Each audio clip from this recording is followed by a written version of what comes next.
Depreciation calculate ചെയ്യുന്ന next മെത്തേഡാണ് insurance policy method. Insurance policy മെത്തേഡിൽ ഡിപ്രീസിയേഷൻ ഫണ്ട് മെത്തേഡിൽ ചെയ്തതുപോലെ ഒരു ഡിപ്രീസിയേഷൻ ഫണ്ട് ക്രിയേറ്റ് ചെയ്തതുകൊണ്ട് എന്താണ്, ഒരു ഇൻഷുറൻസ് പോളിസി പ്രീമിയം അടയ്ക്കാൻ വിനിയോഗിക്കുക. ഇതാണ് ഇൻഷുറൻസ് പോളിസി മെത്തേഡിൽ ഉദ്ദേശിക്കുന്നത്. അതായത് ഒരു അസറ്റിൻ്റെ റീപ്ലേസ്മെൻറ്റ് വരുമ്പോൾ ഈ ഇൻഷുറൻസ് പോളിസി സറണ്ടർ ചെയ്തുകൊണ്ട് അതിൻ്റെ ചെലവ് മീറ്റ് ചെയ്യാം എന്നുള്ള ഉദ്ദേശത്തോടു കൂടിയാണ് ഇങ്ങനെ ഒരു ഇൻഷുറൻസ് പോളിസി അഡോപ്റ്റ് ചെയ്യുന്നത്. അപ്പോൾ ഇതിൽ പ്രധാനമായിട്ടും വരുന്നത് ഡിപ്രീസിയേഷൻ ഫണ്ട് മെത്തേഡിൽ എന്തായിരുന്നു ചെയ്തത്, ഒരു ഡിപ്രീസിയേഷൻ ഫണ്ട് ക്രിയേറ്റ് ചെയ്ത് അതിലേക്ക് ട്രാൻസ്ഫർ ചെയ്ത് ആ ഡിപ്രീസിയേഷൻ ഫണ്ടിലെ എമൗണ്ട് ഇൻവെസ്റ്റ് ചെയ്യുന്നു. ഇൻവെസ്റ്റ് ചെയ്യുമ്പോൾ കിട്ടുന്ന ഇൻട്രസ്റ്റും കൂടെ ചേർത്ത് നെക്സ്റ്റ് ഇയറിൽ വീണ്ടും ഇൻവെസ്റ്റ് ചെയ്യുന്നു. ഇതായിരുന്നു ഡിപ്രീസിയേഷൻ ഫണ്ട് മെത്തേഡിൽ ചെയ്തുകൊണ്ടിരുന്നത്. അതേസമയം ഇൻഷുറൻസ് പോളിസി മെത്തേഡിൽ ഡിപ്രീസിയേഷൻ ഫണ്ട് ക്രിയേറ്റ് ചെയ്യുന്നത് വരെയുള്ളത് സ്റ്റെപ്പ് സെയിം പ്രൊസീജിയറാണ്. ദെൻ അതിനുശേഷം ഇൻവെസ്റ്റ് ചെയ്യുന്നതിന് പകരം ആ എമൗണ്ട് ഒരു ഇൻഷുറൻസ് പോളിസിയുടെ പ്രീമിയം അടയ്ക്കുന്നതിന് വിനിയോഗിക്കുകയും റീപ്ലേസ്മെൻറ്റിൻ്റെ സമയത്ത് ഈ ഇൻഷുറൻസ് പോളിസി സറണ്ടർ ചെയ്തുകൊണ്ട് ആ എക്സ്പെൻസ് മീറ്റ് ചെയ്യുകയും ചെയ്യുന്നതിന് വേണ്ടിയാണ് ഇൻഷുറൻസ് പോളിസി മെത്തേഡ് അഡോപ്റ്റ് ചെയ്യുന്നത്. അപ്പോൾ ഡിപ്രീസിയേഷൻ ഫണ്ട് മെത്തേഡും ഇൻഷുറൻസ് പോളിസി മെത്തേഡുമായിട്ട് രണ്ട് പ്രധാനപ്പെട്ട വ്യത്യാസമാണ് ഉള്ളത്. ഒന്നാമത്തേത്, ഡിപ്രീസിയേഷൻ ഫണ്ട് മെത്തേഡിൽ ഡിപ്രീസിയേഷൻ ഫണ്ട് ഇൻവെസ്റ്റ് ചെയ്യുന്നത് കൊണ്ട് തന്നെ അതിൽ നിന്ന് ഇൻട്രസ്റ്റ് കിട്ടുന്നുണ്ടായിരുന്നു. അപ്പോൾ ഇൻഷുറൻസ് പോളിസി മെത്തേഡിൽ ഇൻട്രസ്റ്റ് എന്നൊരു ഫാക്ടർ ഇല്ല. കാരണം ഇത് ഇൻഷുറൻസ് പോളിസിയുടെ പ്രീമിയം അടയ്ക്കാൻ വേണ്ടിയാണ് ഡിപ്രീസിയേഷൻ ഫണ്ട് വിനിയോഗിക്കുന്നത്. അതുകൊണ്ട് തന്നെ ഇതിനകത്ത് ഇൻട്രസ്റ്റ് എന്ന് പറയുന്ന എലമെൻറ്റോ അതിനെ സംബന്ധിക്കുന്ന എൻട്രീസോ ഇതിൽ വരുന്നില്ല. പിന്നെ അടുത്ത വ്യത്യാസം എന്ന് പറയുന്നത്, നമ്മൾ ഡിപ്രീസിയേഷൻ ഫണ്ട് മെത്തേഡിൽ ഇപ്പോൾ ജനുവരി 1 വാങ്ങിച്ച ഒരു അസറ്റിൻ്റെ ഡിപ്രീസിയേഷൻ കണക്കാക്കുന്നത് ആ ഇയർ എൻഡിങ്, അതായത് ഡിസംബർ 31 അതുകൊണ്ട് തന്നെ ഡിപ്രീസിയേഷൻ ഫണ്ട് ക്രിയേറ്റ് ചെയ്യുന്നതും ഡിപ്രീസിയേഷൻ ഫണ്ട് ഇൻവെസ്റ്റ്മെൻറ്റ് നടത്തുന്നതും ഡിസംബർ 31 അതേസമയം ഇൻഷുറൻസ് പോളിസി മെത്തേഡിൽ എന്നാണോ അസറ്റ് വാങ്ങിക്കുന്നത്, അതായത് ജനുവരി 1 അസറ്റ് വാങ്ങിക്കുന്നതെങ്കിൽ ആ ജനുവരി 1 തന്നെ ഇൻഷുറൻസ് പോളിസിയുടെ പ്രീമിയം അടയ്ക്കും. ഇതാണ് പ്രധാനമായിട്ടും വരുന്ന അടുത്ത വ്യത്യാസം.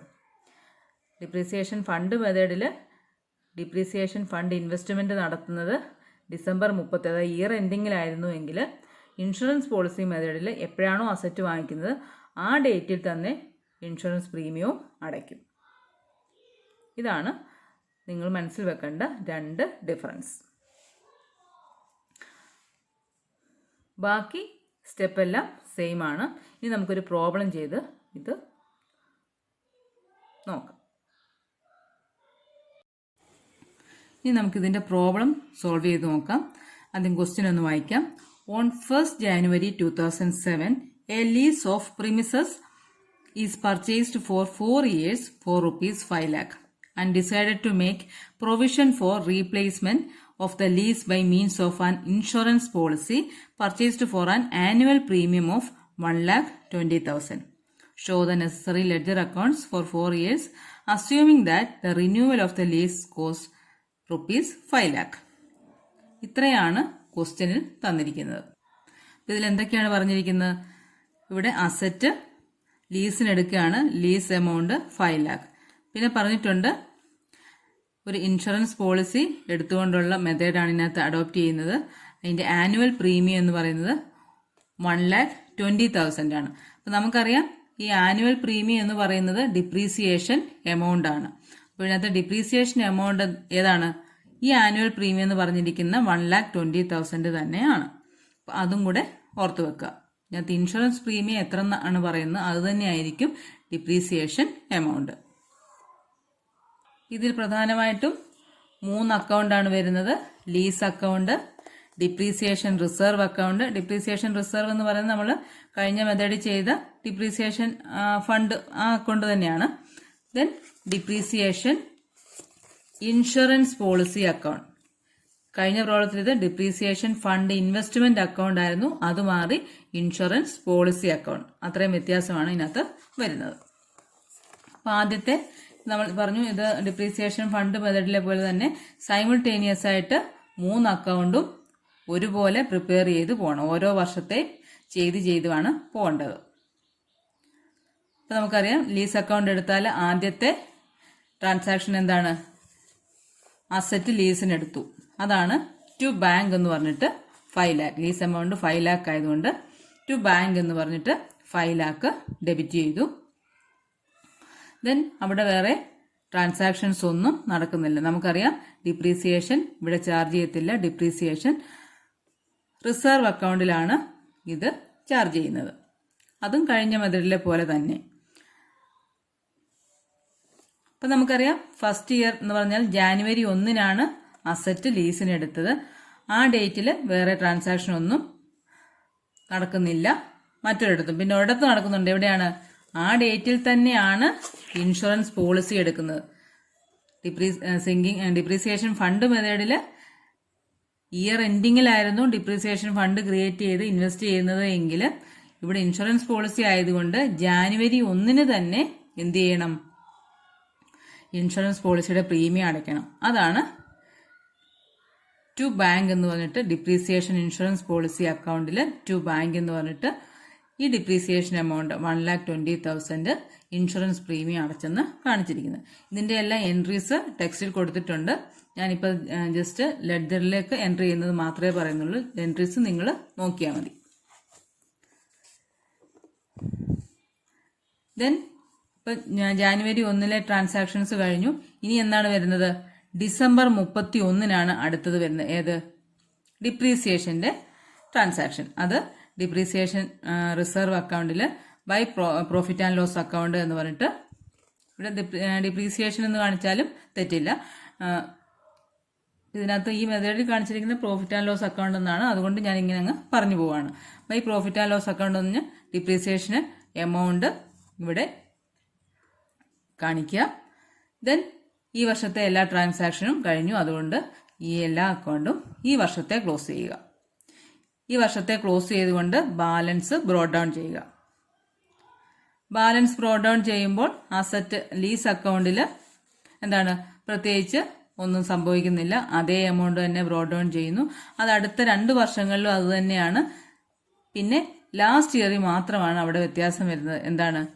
ലാസ്റ്റ് ഇയറിൽ നമ്മൾ സിങ്കിങ് ഫണ്ട് മെത്തേഡിൽ പറഞ്ഞതുപോലെ തന്നെ ഡിപ്രീസിയേഷൻ ഫണ്ടിൽ നിന്ന് അതുകൊണ്ടൊന്ന് എന്ത് ചെയ്യുക? സെറ്റ് ഓഫ് ചെയ്ത് വിടണം. കാരണം ഇതിനകത്ത് ഡിപ്രീസിയേഷൻ ഓരോ വർഷമായിട്ടല്ല ചാർജ് ചെയ്യുന്നത്. എന്നാണോ ഇതിന്റെ കാലാവധി അവസാനിക്കുന്നത് അന്നേരം ഒന്നിച്ചിത് സെറ്റ് ഓഫ് ചെയ്ത് വിടുകയാണ്. അതുകൊണ്ട് ലാസ്റ്റ് ഇയറിൽ ഡിസംബർ 31 ലാസ്റ്റ് ഡേറ്റിൽ ഡിപ്രീസിയേഷൻ റിസർവിൽ നിന്ന് 5 ലാക്ക് എമൗണ്ട് കൊണ്ടുവന്ന് ഇത് സെറ്റ് ഓഫ് ചെയ്യണം. അത് കഴിഞ്ഞ മെത്തേഡിലെ അതേ എൻട്രി തന്നെയാണ്. അതുകൊണ്ട് കൂടുതൽ എക്സ്പ്ലനേഷൻ്റെ ആവശ്യമില്ലല്ലോ. ദെൻ ഇതിൻ്റെ കേസിലും ഡിപ്രീസിയേഷൻ റിസർവിൻ്റെ കേസിലും സെക്കൻഡ് ഇയറിൽ എന്താണ്? Balance brought down. Then second ഇയറിലെ ഡിപ്രീസിയേഷൻ. അത് 2 ഇയറിലും വ്യത്യാസമൊന്നുമില്ല. ഇത് രണ്ടിൻ്റെയും കൂടെ ബാലൻസ് അടുത്ത വർഷം ബ്രോട്ട് ഡൗൺ ചെയ്യുന്നു. ദെൻ അടുത്ത വർഷത്തെ ഡിപ്രീസിയേഷൻ എൻട്രി ചെയ്യുന്നു. ദെൻ ഇത് രണ്ടും കൂടെ നെക്സ്റ്റ് ഇയറിലേക്ക് ബ്രോട്ട് ഡൗൺ ചെയ്യുന്നു. ദെൻ ലാസ്റ്റ് ഇയറിലാണ് ഇനി ട്രാൻസാക്ഷൻസ് വരുന്നത്. അതിനകത്ത് ഒന്നെന്താണ്? ഡിപ്രീസിയേഷൻ തന്നെയാണ്. ലാസ്റ്റ് ഇയറിലും ഡിപ്രീസിയേഷൻ ഉണ്ടല്ലോ, അത് എൻട്രി ചെയ്യുക. പിന്നെ എന്താണ് സംഭവിച്ചത്? ക്വസ്റ്റ്യനിൽ പറഞ്ഞിട്ടുണ്ട് ഈ ഇൻഷുറൻസ് പോളിസി സറണ്ടർ ചെയ്യുമ്പോൾ കിട്ടുന്ന എത്രയാണ്? ലാസ്റ്റ് ഇയറിലെ പറയുന്നതിന് മുമ്പ് ഡിപ്രീസിയേഷൻ ഇൻഷുറൻസ് പോളിസി അക്കൗണ്ടും കൂടെ ഒന്ന് പറഞ്ഞിട്ട് അതിലേക്ക് കടക്കാം. ഇൻഷുറൻസ് പോളിസി അക്കൗണ്ടിൽ നമ്മൾ ഫസ്റ്റ് ഇയറിലെ പറഞ്ഞിരുന്നു എന്താണ്? ജാനുവരി 1 അതായത് അസറ്റ് ലീസ് ചെയ്യുമ്പോൾ തന്നെ അതിൻ്റെ പ്രീമിയം അടയ്ക്കണം. അത് നമ്മൾ 1,20,000 ടു ബാങ്ക് എന്ന് പറഞ്ഞിട്ട് എൻട്രി ചെയ്തിട്ടുണ്ട്. ദെൻ വേറെ ട്രാൻസാക്ഷൻ ഒന്നും ആ ഇയറിലില്ല. അതിനെ ബാലൻസ് ചെയ്യുക, ബ്രോട്ട് ഡൗൺ ചെയ്യുക. ദെൻ നെക്സ്റ്റ് ഇയറിൽ ജാനുവരി 1 വീണ്ടും പ്രീമിയം അടയ്ക്കണം. അതാണ് ടു ബാങ്ക് എന്ന് പറഞ്ഞ് വീണ്ടും ഡിപ്രീസിയേഷൻ എമൗണ്ട് 1,20,000. അത് വീണ്ടും ബാലൻസ് ചെയ്യുക, നെക്സ്റ്റ് ഇയറിലേക്ക് ബ്രോട്ട് ഡൗൺ ചെയ്യുക. ദെൻ വീണ്ടും നെക്സ്റ്റ് ഇയറിലെ ഡിപ്രീസിയേഷൻ പ്രീമിയം ആയിട്ട് അടയ്ക്കുക ടു ബാങ്ക് എന്ന് പറഞ്ഞിട്ട് വീണ്ടും ബാലൻസ് ചെയ്യുക. ബാലൻസ് ക്യാരി ഡൗൺ എടുത്ത് ബ്രോഡ് ഡൗൺ ചെയ്യുക. അതിനകത്ത് വീണ്ടും 3,60,000 രൂപ ബാലൻസ് ഉണ്ട്. വീണ്ടും അടയ്ക്കുന്നത് 1,20,000. ഇത്രയുമാണ് നമുക്ക് എന്താണ് ഇൻഷുറൻസ് പോളിസിയുടെ പ്രീമിയം ഇനത്തിൽ അടച്ചിരിക്കുന്നത്. 3,60,000 നേരത്തെ അടച്ചതും ലാസ്റ്റ് ഇയറിലെ 1,20 കൂട്ടി 4,80. 1,20 വെച്ച് 4 വർഷം എന്ന് പറയുമ്പോൾ തന്നെ നമുക്ക് കണക്ക് കൂട്ടായത്തിലാണ് 4,80 അടച്ചിട്ടുണ്ട്. ദെൻ മെച്യൂരിറ്റി പീരീഡിൽ ഇൻഷുറൻസ് പോളിസിയുടെ വാല്യൂ എന്ന് പറയുന്നത് 5 ലക്ഷമാണ്. ആ 5 ലക്ഷം രൂപയുടെ ഇൻഷുറൻസ് പോളിസിക്ക് നമ്മൾ എത്ര പ്രീമിയം അടച്ചിട്ടുള്ളൂ? 4,80 മാത്രമേ അടച്ചിട്ടുള്ളൂ. ബാക്കി എത്രയാണ്? 20,000 രൂപ പ്രോഫിറ്റ് ആണ്. ആ പോളിസി റിയലൈസ് ചെയ്തെന്നുള്ള പ്രോഫിറ്റ് ആണ് ഈ 20,000 രൂപ. 5 ലക്ഷം രൂപയുടെ മെച്യൂരിറ്റി വാല്യൂ ഉള്ള പോളിസിക്ക് നമ്മൾ എത്ര അടച്ചിട്ടുള്ളൂ? 4,80 മാത്രമേ അടച്ചിട്ടുള്ളൂ. 1,20 വെച്ച് 4 വർഷം. അപ്പോൾ ഈ 4,80ന്റെ ബാക്കി 20,000 അതിൻ്റെ പ്രോഫിറ്റ് ആണ്. അതാണ് ഈ കാണിച്ചിരിക്കുന്നത് 20,000. ദെൻ ഇതിന് വരുന്നത് ഡിപ്രീസിയേഷൻ റിസർവ് അക്കൗണ്ടിലാണ്. നമ്മൾ 2009 വരെയുള്ളത് പറഞ്ഞിരുന്നു. ദെൻ അത് ബ്രോഡ് ഡൗൺ ചെയ്തിരിക്കുന്നു 360, അതായത് ഡിപ്രീസിയേഷൻ. വീണ്ടും ആ വർഷത്തെ ഡിപ്രീസിയേഷൻ ചാർജ് ചെയ്യുക. ദെൻ ഇൻഷുറൻസ് പോളിസി എന്നുള്ള ലാഭം മാത്രം ഇവിടെ കാണിക്കണം, ഡിപ്രീസിയേഷൻ റിസർവ് അക്കൗണ്ടിൽ കാണിക്കണം. ഇത് നമ്മൾ സിങ്കിങ് ഫണ്ട് മെത്തേഡിൽ കാണിച്ച അതേ എൻട്രി തന്നെ. ദെൻ ഇവിടെ ഒരു എൻട്രി കൂടെ വരും. ഏതാണ്? അസറ്റ് അക്കൗണ്ട് ഡിസ്പോസ് ചെയ്യുന്ന എൻട്രി. അതായത് നമ്മൾ പറഞ്ഞു ഒന്നിച്ച് നമ്മൾ ഡിപ്രീസിയേഷൻ റിസർവിൽ നിന്നാണ് കൊണ്ടുവന്ന് ലീസ് അക്കൗണ്ട് ക്ലോസ് ചെയ്ത്, അതിൻ്റെ കറസ്പോണ്ടിങ് എൻട്രിയാണ് ഈ കാണിച്ചിരിക്കുന്നത്. ടു ലീസ് അക്കൗണ്ട് എന്ന് പറഞ്ഞിട്ട് 5 ലക്ഷം രൂപ ഇവിടെ കാണിച്ച് ഈ അക്കൗണ്ടും ക്ലോസ് ചെയ്യുക. ഇത്രയാണ് ഇൻഷുറൻസ് പോളിസി മെത്തേഡ്. അപ്പോൾ ഇത്രയൊന്ന് സോൾവ് ചെയ്തിട്ട് എന്തെങ്കിലും ഡൗട്ട്സ് ഉണ്ടെങ്കിൽ ചോദിക്കാം.